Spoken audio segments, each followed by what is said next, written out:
Hi friends, this is Miss Holley-Hall. Today we're going to read the book The 1619 Project, Born on the Water by Nikole Hannah Jones and Renee Watson, illustrated by Nikkolas Smith. Let's read.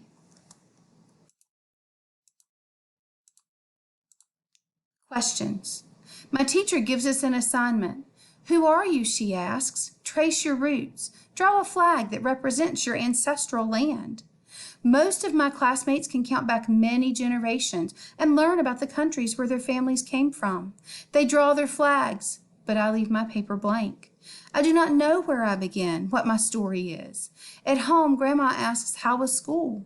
I tell her about the assignment, how I couldn't finish it, how I can only count back 3 generations here in this country where my parents, my grandparents, and my great-grandparents were born. But before that, I do not know.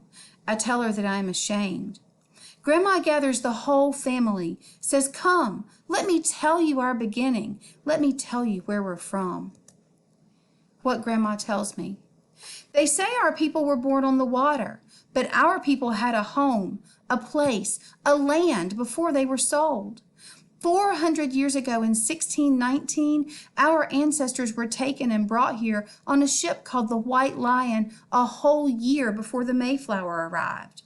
But before that dreadful voyage, there was a time when they did not pray for freedom. There was a time when they did not sing about overcoming. Their story does not begin with whips and chains.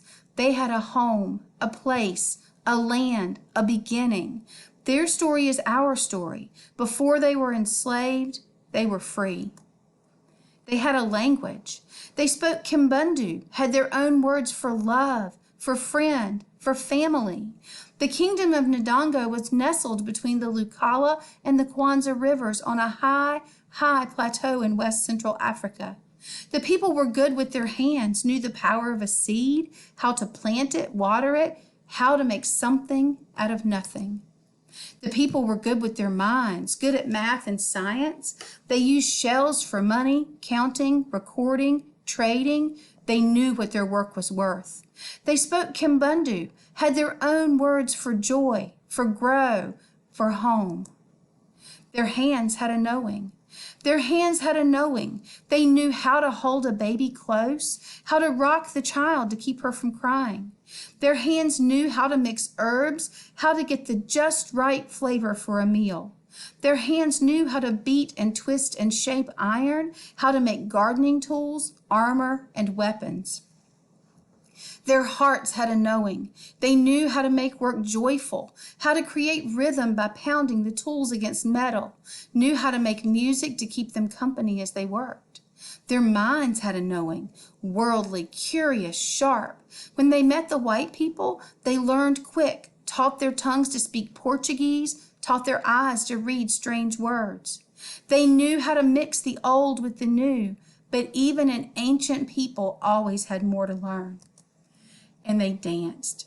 And the people moved their feet, moved their whole bodies to the melody of horns and stringed instruments, of marimbas and drums. They danced to celebrate, to mourn. They danced as a way of worship, to offer thanks.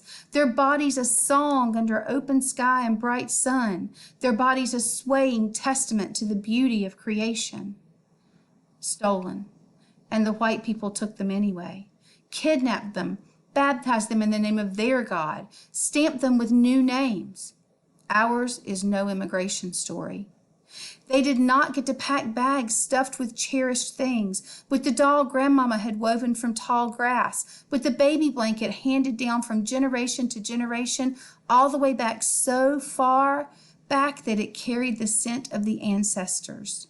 They could not hug their fathers and mothers, daughters and sons, hearts thumping in rhythm, clinging to that final sweetness before the parting, no promises whispered from mouth to ear of seeing each other soon. Just wails and sobs, confusion, and wrists worn raw from shackles made of iron, feet split and bloody from the 200-mile march along the Kwanzaa River. They had no things, but they had their minds. The old ways, the harvest songs, the just right mix of herbs etched in their memories. They had their bodies, histories and bloodlines and drums pulsing in their veins. With trembling fingers, they braided seeds into their hair, defiantly hiding tiny pieces of home to plant one day in new soils. No matter what some say, the people fought. And the white people took them anyway, forced them into the bottom of an evil ship to sail to a new world they had no desire to see. Ours is no immigration story. The White Lion. No one knows how long it took before they knew they would never see Ndongo again, never run along the high plateau or throw their heads back in giggles with their best friends. Maybe it was the second month or the third, when they had not seen their land, or any land, for so many days they could no longer count. Some could not bear the pain. They refused to eat. They shut their mouths until their hearts gave out. Others tossed themselves into the teal eternity of the Atlantic Ocean, swimming one last time with the ancestors. Sickness and hunger, filth and cruelty took the others, almost half. But those who did not die resolved to live no matter what. Packed in dark misery, strangers chained together, head to feet, hip to hip, in the bottom of a ship called the White Lion, they saw that these strangers, men, women, children kidnapped too, from many villages, these were their people now. These many people became one people, a new people. And that is why the people say we were born on the water. We come from the people who refuse to die. Point Comfort. Finally, the ship stopped moving and the people were dragged to the deck. They closed their eyes against the light of a sun they had not seen since Mother Africa's coast. They closed their eyes against the sight of a land that was not theirs. They cried a silent cry as white men spoke strange words, talking about their bodies, and with a handshake traded another's child, another's mama and daddy, 20 to 30 beloved human beings in all, for a few pounds of food and drink. 400 years ago, in the year 1619, the white people called this land Virginia, a sweet-sounding word for a place of such pain, a sweet-sounding word for the place where American slavery began. Tobacco fields. From sunup to sundown, the people worked the fields, growing and harvesting tobacco. The crops were sold to Europe, bringing wealth to Virginia, but the enslaved people did not get anything in return for their labor. The people worked and worked. When the people grew weary, they remembered their yesterdays, remembered their songs from Ndongo, sang them to ease their spirits. As they sang, they looked into the future, hoped for better days, planted prayers into the heavens, praying, praying, praying for freedom. How to make a home. After a long day's work planting tobacco in the fields, after brutal treatment, after nothing to show for their hard work, sadness would come, a longing for Ndongo, for the mamas, for the daddies, for the friends they could no longer hug and talk with under the warm sun.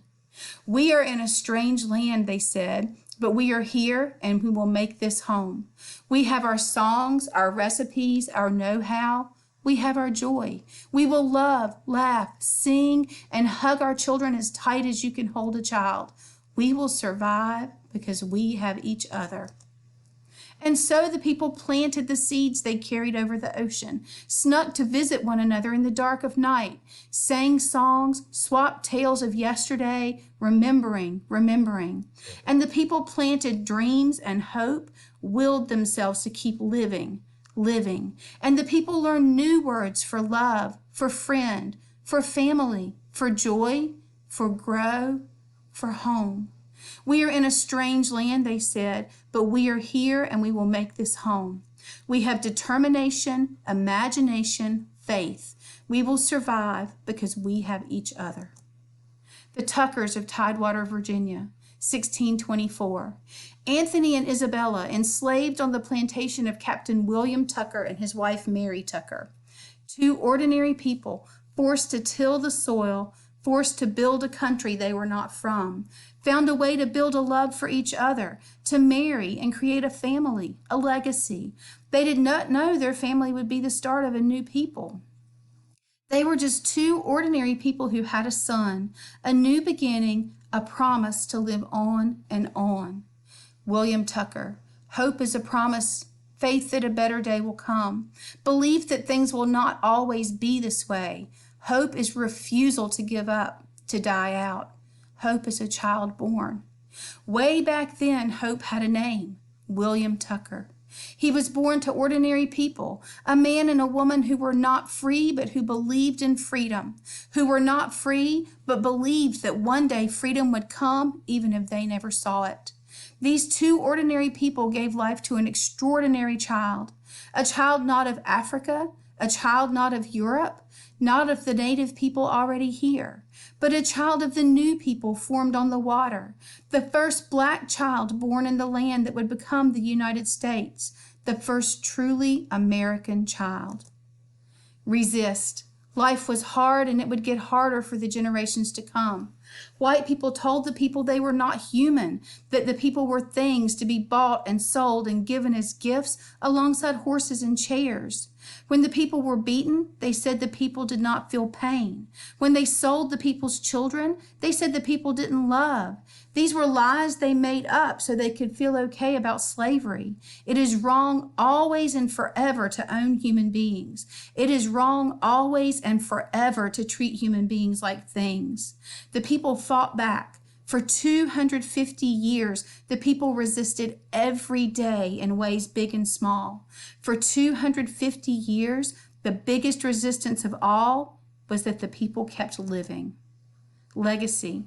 And the people who were born on the water survived, kept living and living. It was illegal to teach enslaved people how to read, but they birthed generations of teachers and librarians, scholars and authors. They were brokenhearted, beaten and bruised, but they became healers, pastors and activists, doctors and counselors. No one could steal the people's joy. They wrote songs, created jazz and hip hop, rhythm and blues. They became inventors and athletes, nurses and cooks, pilots and architects, farmers and housekeepers, singers and artists, dancers and poets, mathematicians and scientists. They passed on their stories through the stitch of a quilt, shared secret messages through songs. The people survived. The people fought. And because the people survived and because the people fought, they finally got freedom. And because the people survived and because the people fought, America has equality in the law. And because the people survived and because the people fought, America began to live up to its promise of democracy. It is the people who fight for this democracy still. Pride. Grandma looks at me and my brother, tells us, this is why we say Black Lives Matter, why we celebrate Black girl magic, why we believe we are our ancestors' wildest dreams. Never forget we are their hope. Never forget you come from a people of great strength, Grandma says. Be proud of our story, your story. The next day I go to school, pull out my red crayon, my blue and my white. I draw the stars and I draw the stripes of the flag of the country that my ancestors built, that my grandma and grandpa built, that I will help build too. And I am not ashamed. I know what my story is, where I am from, where I begin. The end.